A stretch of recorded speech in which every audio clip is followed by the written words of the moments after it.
Assalamualaikum warahmatullahi wabarakatuh. Nama saya Hafsah binti Nur Azman, 18 PE 02006. Pada hari ini kami akan membentangkan tajuk tarian Mak Yong di Malaysia. Kita pergi kepada pendahuluan. Apakah itu Mak Yong? Mak Yong itu merupakan satu tarian Melayu kombinasi dari unsur ritual, tarian, muzik, drama dan komedi yang dipentaskan secara teater keliling. Okey, pada asalnya Mak Yong ni berasal daripada perkataan Mak Yang yang bermaksud semangat ibu padi yang dipuja oleh segolongan masyarakat Melayu tradisional. Mak Yong lahir di Istana Melayu, Patani sejak 400 tahun yang lalu dan kemudian tersebar ke negeri di Timur Semenanjung, terutamanya di Kelantan. Kelantan ada banyak wujud di negeri Kelantan dengan Terengganu. Okey, tarian Mak Yong ni dia menggunakan logat Kelantan di dalam persembahannya.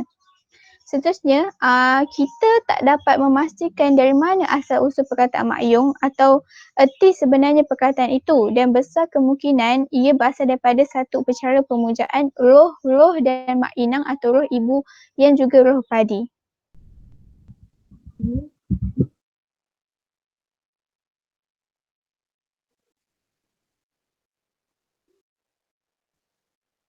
Saya akan sambung kepada pelanggan tadi. Dalam persembahan Mak Yong, Mak Yong berlagak seperti perantaraan mewakili raja dan rakyatnya bagi tujuan meminta sesuatu. Pada permulaan persembahan tersebut, seorang bomoh bertindak sebagai ancaman atau orang perantaraan yang akan hadir. Pelakon Mak Yong terdiri daripada gadis muda dan jelita yang mengambil semua peranan lelaki dan perempuan seperti watak komedi dan peran. Pada asalnya, persembahan Mak Yong bermula di istana, kemudian dipersembahkan untuk tontonan rakyat jelata. Lepas kemangkatan Temanggung di Selatan Thailand. Kebiasaannya persembahan Mak Yong ini akan bermula pada pukul 8.30 malam dan berakhir pada lewat malam pada pukul 3 pagi atau 5 pagi. Seterusnya, kita akan pergi kepada basic tarian Mak Yong seperti pakaian, alat muzik, struktur, pergerakan asas, watak-watak, tokoh dan pengharaman Mak Yong. Saya akan masuk kepada kawan. Terima kasih.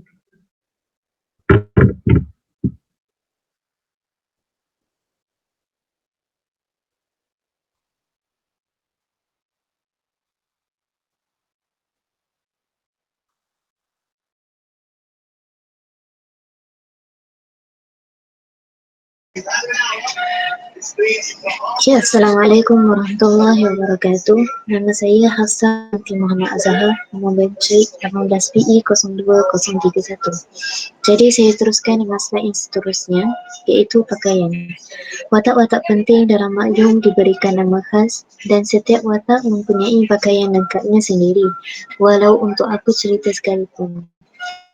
Jadi untuk watak yang pertama, pakaian bagi Pak Yong muda, memakai setanjak atau mahkota diperbuat daripada baldu khas dengan hiasan mutu manikam dan mempunyai tepi yang berkilau. Di bahagian atas pula, mempunyai tanjak dihiasi dengan beberapa kuntum mula dan beberapa digantung pada alas telinga kiri. Seabad yang lalu, Pak Yong muda, iaitu watak utama, memakai setangan balik dan 7 ulas ikatan bunga mula berjuntai dari telinga kiri. Kemudian watak yang kedua, pakaian bagi Mak Yong puteri, kebaya sutera dan berkerongsang emas dan permata. Sarung sutera diikat dengan tali pinggang, mempunyai pending batu permata dan lebih cantik daripada pending puteri Mak Yong. Sehelai kain sibar tergantung di bahu kiri, diselitkan pada pending dan panjangnya hingga ke paras lutut. Mereka kedua memakai pembelas tali tangan emas, gelang kaki emas dan cincin pemberian dari raja. Lain-lain lakonan yang mengambil bahagian ialah watak Dayang memakai kebaya dan sarung sutera, tetapi tiada berpending atau kain sibar. Mereka memakai sanggul dan bunga melur dilekat pada sanggul. Peran-peran memakai baju pendek biasa, kain sarung dan sepasang seluar besar.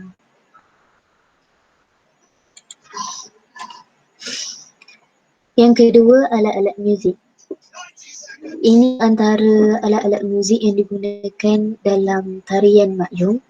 Yang pertama, tawa atau gong. Yang kedua, gendang ibu dan gendang anak. Yang ketiga, canang. Yang keempat, kesir. Yang kelima, serunai. Dan yang terakhir, rebab. Yang ketiga, struktur. Setiap cerita bermula dengan upacara menghadap rebab di mana watak utama akan menyanyi solo dan diikuti oleh chorus. Pelakon-pelakon akan membuat gerak seni jari, bahu dan badan sambil menyanyi.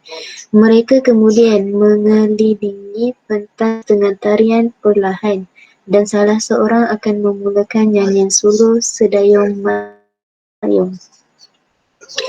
Lagu-lagu dalam persembahan makyung antaranya ialah bertabuh, menghadap rebab, raja atau pakyung keluar dan berdialog dengan makyung. Pakyung muda atau puteri makyung akan menyanyi dondang lanjut dan dialog pakyung memanggil pengasuh. Itu saja dari saya. Terima kasih.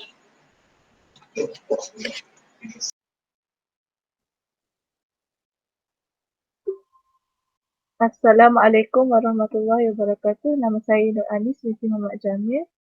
Nombor metrik 18BE020007. Kita pergi kepada pergerakan asas. Pergerakan asas tarian makyung. Yang pertama iaitu tarian makyung ni lebih kepada pergerakan tangan. Iaitu tangan ini apabila dicantumkan dengan pergerakan badan, kepala dan kaki membentuk tarian makyung seperti berikut. Yang pertama, duduk atas tumit, tangan sembah guru. Yang kedua, tangan susun sirih. Yang ketiga, tangan gajah lambung belalai. Yang keempat, tangan burung terbang. Yang kelima, tangan ular sawa mengorak lingkaran. Yang keenam, seludang menolak mayang. Yang ketujuh, tangan sulung memain angin. Yang ke-8, tangan liuk kiri lolai ke kanan. Yang ke-8, berdiri tapak 3 menghadap timur jaga. Yang ke-9, tangan sirih laya. Yang ke-10, kirap penghabisan. Yang ke-11 ialah langkah turun dari kayangan. Seterusnya, kita pergi kepada watak-watak dalam tarian makyung ni. Dia ada 6. Yang pertama ialah pakyung, iaitu raja atau pemerintah dan menjadi tulang belakang cerita makyung. Yang kedua, pakyung muda. Pakyung muda ni ialah watak utama, hero dan cerita makyung lah. Yang kedua, watak pakyung muda ni juga mengalami berbagai peristiwa dari saat dia lahir hingga dia dewasa, semasa cerita berkisah di sekitar kehidupan pakyung muda. Yang ketiga, makyung ialah permaisuri dan dalam setengah cerita mengambil peranan yang penting sebagai watak utama. Yang keempat, puteri makyung sebagai heroin dalam cerita makyung. Seterusnya, yang kelima, peran. Peran tua biasanya memegang watak yang lebih penting daripada peran-peran lain dan bertindak sebagai seorang suruhan raja. Lain-lain peran adalah watak kelakar. Yang keenam, biasa kalau kita tengok cerita-cerita raja-raja ni, biasanya ada dayan-dayan lah. Begitu juga dengan cerita makyung ni. Terdiri daripada gadis-gadis manja yang juga bertindak sebagai penari atau pengiring makyung atau puteri makyung. Sekian daripada saya.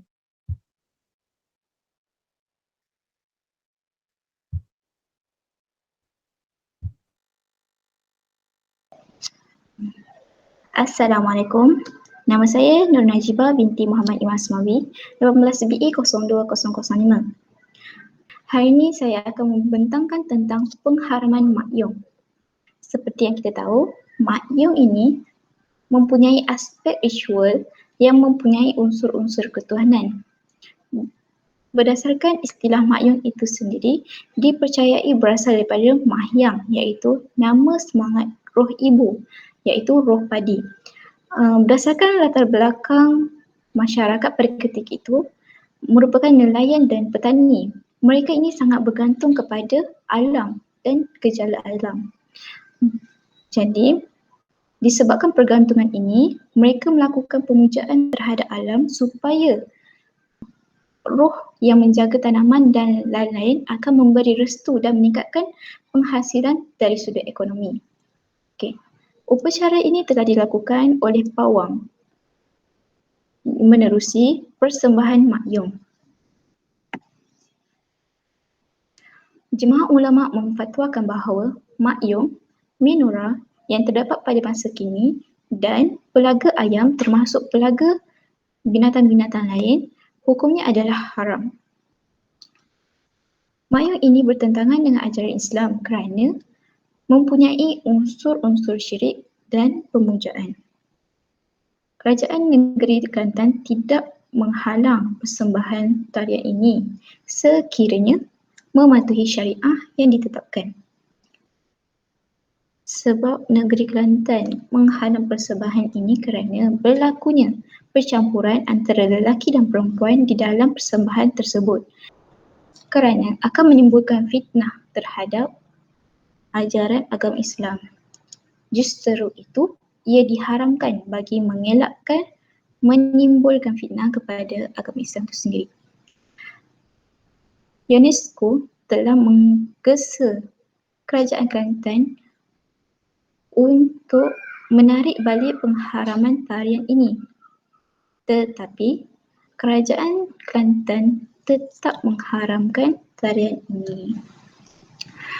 Tarian ini boleh mempengaruhi masyarakat akan kepada kerosakan akidah iaitu syirik. Sekian, terima kasih.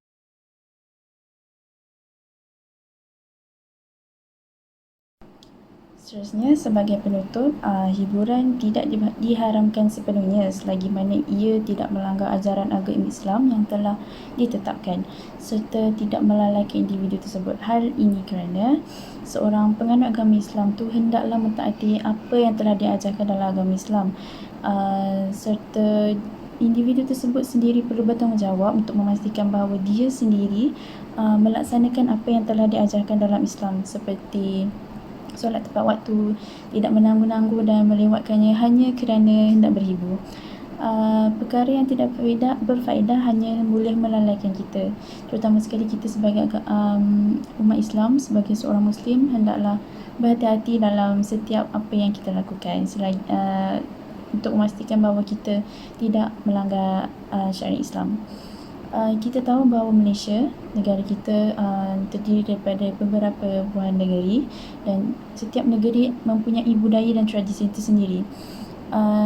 Seperti contoh makyung, termasuklah hiburan makyung ini, ia dibenarkan selagi mana ia tidak melanggar syariat Islam, sama ada dari segi pemakaian, pergerakan, muzik, alat muzik dan sebagainya.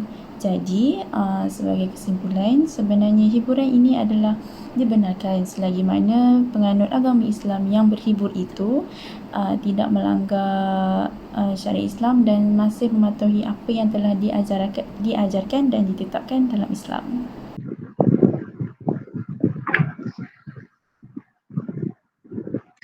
Bismillahirrahmanirrahim. Assalamualaikum warahmatullahi wabarakatuh. Saya Farizdian Binti Farusan, 18 PE 0201.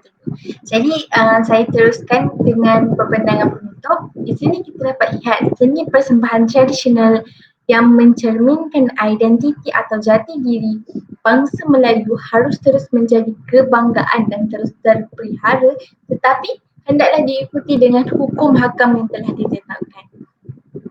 Landasan Islam perlu ada di dalam setiap apa yang dilaksanakan, termasuklah dalam aspek kesenian. Di sini kita dapat lihat terlalu banyak pemfilman, lakonan, teater, muzik dan sebagainya kurang mengambil tahu, malah atau mungkin mereka mengambil enteng tentang hukum halal dan haram dalam melaksanakan sesuatu. Terdapat banyak aspek yang kita boleh lihat mengapa kajian tentang tarian makyum ini diharamkan kerana dari segi instrumen muzik yang dimainkan, kata-kata yang disebut, pakaian yang dipakai semasa persembahan, malah jalan cerita di sebalik tarian makyum ini juga kita dapat lihat unsur-unsur syirik.